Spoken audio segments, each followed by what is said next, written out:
แต่ต่างชาติเข้าไปในเซเว่นนี่นะมีแต่ระดับแบบชาวต่างชาติคนมีเงินทั้งนั้นทุกคนเข้าไปในเซเว่นนั้นนะเวลาที่ชาวผู้ไทยเห็นละกะแบบย่างผ่านกับน้าสาวกับหมู่เพื่อนนี่บอกกล้าที่จะย่างเลยทุกคน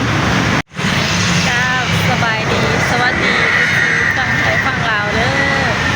สาวผู้ไทยยินดีต้อนรับเข้าสู่ช่องแม่เลี้ยงเดี่ยวชาแนลด้วยพี่น้องเด้อวันนี้เนาะเ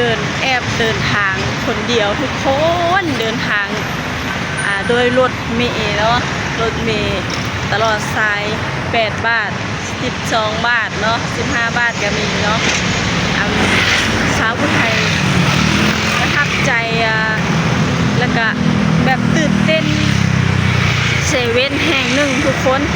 สาวผู้ไทยย่างผ่านตอนน้าสาวพาไ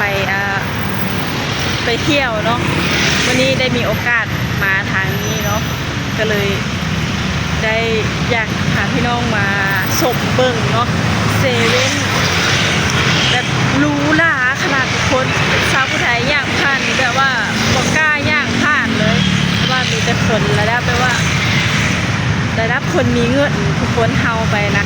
สาวผู้ไทยเห็นเซเว่นป้าหมดคือเซเว่นตรงนี้คือแบบหรูหราที่สุดว่าเซเว่นบ่อนอื่นแท้ว่ะมี2 ชั้นเนาะ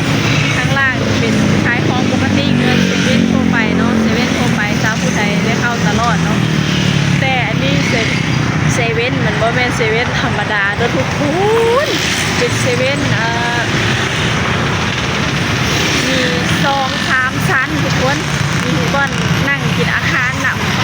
บ้านนอกชาวบ้านนอกเข้าในเมืองทุกคนชาวบ้านนอกเข้าในเมืองบ่เคยเห็นเซเว่นหรูหราขนาดนี้ขนาดย่างผ่านก็ยังบ่กล้าสิย่างเลยทุกคนเลยสาวผู้ไทยอายเจ้าของเนาะเป็นคนบ้านนอกเป็นชาวบ้านนอกก็รู้สึกแบบอายแน่เนาะแบบว่าหรูหราเฮงนี่ทุกคนพวกนี้ทุกคนตึ๊กรถลาทุกคนสวยงามดีทุกคน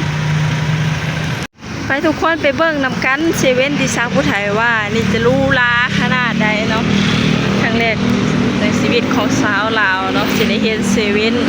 ที่หรูหราที่สุดเนาะแล้วก็นี่ทุกคน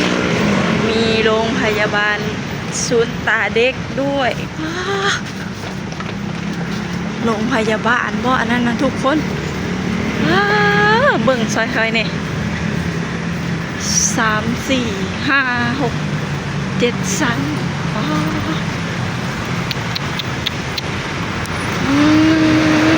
ทุกคนเมืองไทยโรงพยาบาลหรูหราขนาดนี้เลยบอกมีคนที่ด้านฟ้าด้วยทุกคนโรงพยาบาลศูนย์ตาเด็กโรงพยาบาล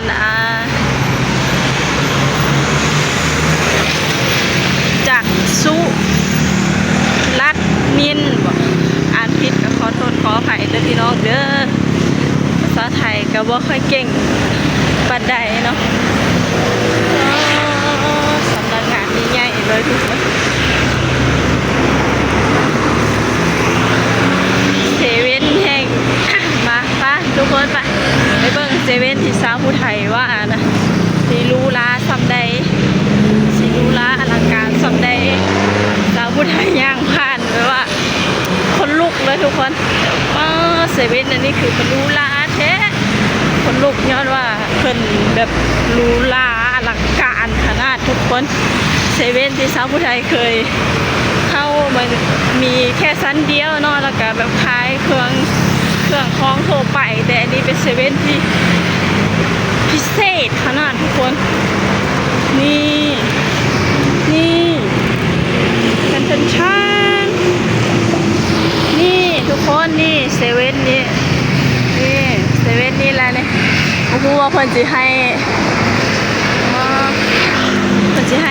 เข้าไปถ่ายบ่เนาะ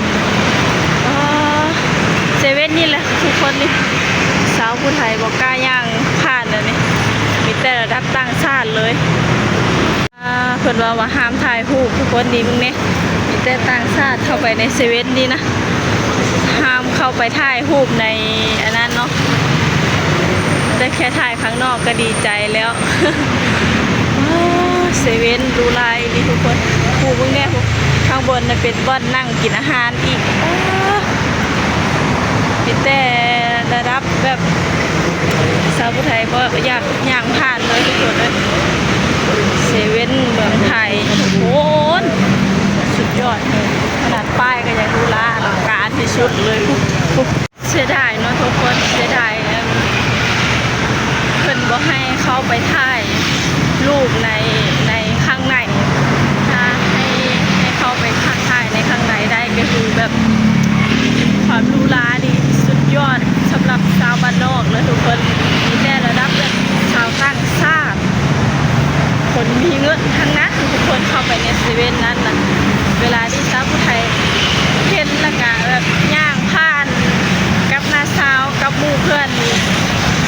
บอกกล้าที่จะย่างเลยทุกคนแบบถ้าชิว่าจังได้คือว่าเซเว่นรู้ขนาดนี้เนาะไม่เคยเห็นชาวผู้ไทยก็เคยเข้าแต่เซเว่นแบบธรรมดาทั่วไปเนาะชาวผู้ไทยก็คิดว่าเซเว่นอยู่ในเมืองไทยนี่เป็นเซเว่นแบบนี้เหมือนกันเนาะมีเครือข่ายของขายต่างๆเหมือนกันเบิดอะไรเนาะแต่เซเว่นอันนี้คือพิเศษสุดๆทุกคนชาวผู้ไทยเห็นแล้วต้องอึ้งแล้วก็แบบเบิดขับสิว้าวเลยความหรูหราอลังการมีทั้งบ่อนมีชั้น2 ชั้น3 ชั้นเนาะชั้นข้างบนก็คือนั่งทานอาหารโอ้เซเว่นสุดยอดอีหลีแล้วข้างล่างคือขายของทั่วไปเหมือนกันเนาะแต่มีข้างบนที่มีนั่งพวกเขาซื้อกาแฟแล้วก็ขึ้นไปนั่งกินกาแฟอยู่ข้างบนเนาะทางร้านอาหารนำทุกคนอยู่ข้างบนนะยอดดีนะครับร้านว่ายังตื่นเต้นขนาดนี้เลยทุกคนเลยอันได้เข้าไปทุกสิ่งขนาดใดแม้แต่โยมหนึ่งก็ยังกล้า19เข้าไปย่างเลยทุกคนแต่ว่าหมูแห้งดีนะเซเว่นธรรมดาแบบนี้สาวผู้ไทยเข้าประจำFC มาซื้อน้ำเนาะเซเว่นนั้นบอกกล้าเข้าไปจริงๆทุกคนรู้หลายบอกกล้าเข้าไปจริงๆเลยเคยเข้าแต่เซเว่นแบบนี้เนาะแบบว่าคือเซเว่นธรรมดาทั่วไปเนาะแต่ว่าสาวผู้ไทยเคยเข้าแต่ละที่นะแต่เซเว่นนั้นมีแต่สาวต่างชาติแล้วก็มีแต่ระดับคนแบบบ่อาจสิก้าวเข้าไปเลยสาวผู้ไทยวันแรกคนลูกทุกคนเซเว่นธรรมดาแบบที่สาวผู้ไทยก็คือเข้าตลอดแต่เซเว่นตัวนั้นแต่เซเว่นที่สาวผู้ไทยพาทุกคนผ่านนี่ดูลาบ่กล้าเข้าเลยทุกคนว้าวมีแต่ตึกงามๆคอนโดสวยๆทุกคน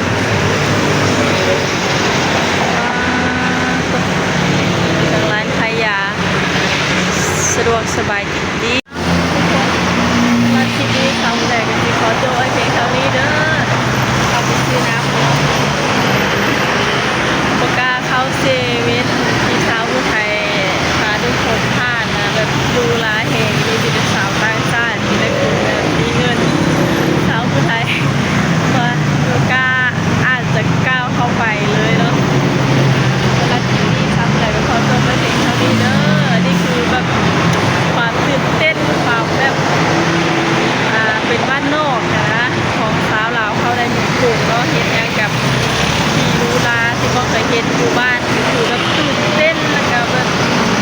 ที่ว่าจังใดเนาะอธิบายบ่ถูกเลยกับแบบสุดยอดความ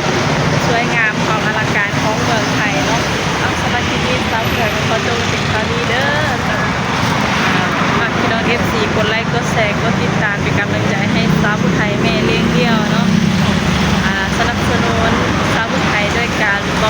โฆษณาเด้อจ้ะก็จะมีแบบ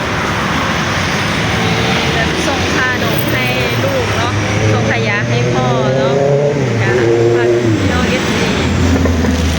เป็นกำลังใจคอยกดไลค์กดแชร์กดติดตามเนาะบ่ข้ามโฆษณาบ๊ายบายสำหรับคลิปนี้ก็ขอบคุณเด้อ